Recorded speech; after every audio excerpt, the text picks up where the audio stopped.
បាទថ្ងៃនេះដែរអរគុណដល់បងស្រីច័ន្ទនួននៅខាងឧត្តមមានជ័យបាទដែលមានទំនុកចិត្តជឿជាក់មកទិញឡាននៅឃ្លាំងវេ9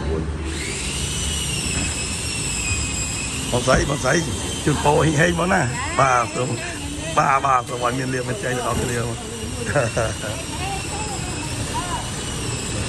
បាទសូមអរគុណដល់សម្រាប់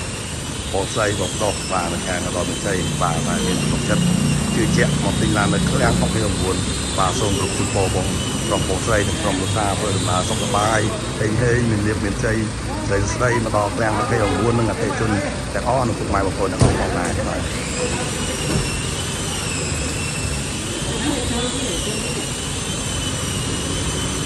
បាក់វាឲ្យបងស្រី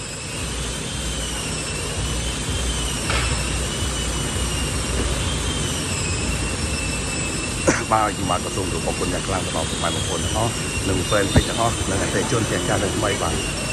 តែងតែទុកចិត្តជឿជាក់មកដល់ឃ្លាំង29សូមមកជួបតែ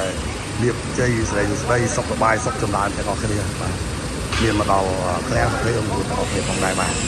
ខ្ញុំបាទក៏សូមគោរពអរគុណយ៉ាងខ្លាំងចំពោះពុកម៉ែបងប្អូននិងហ្វេនពេកទាំងអស់បាទតែងតែទុកចិត្តជឿជាក់មកដល់ឃ្លាំង29បាទសម្រាប់ពុកម៉ែបងប្អូនទាំងអស់តែមានបំណងចង់បានរថយន្តថ្មីយកទៅលក់បន្តឬក៏យកទៅប្រើប្រាស់ជាលក្ខណៈគ្រួសារបាទសូមភ្លេចជាមួយនឹងឃ្លាំងទិញលក់រថយន្តហុកហេវ9ផងដែរបាទតែមានទីតាំងនៅបណ្ដោយផ្លូវ2004ខាងត្បូងគ្លឿនស្តុកផ្សារសែនជរីប៉ារ៉េម៉ែត្រ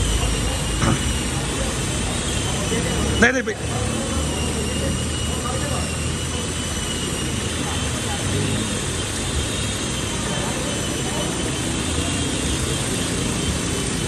បាទសូមជូនពរមកលោកអូ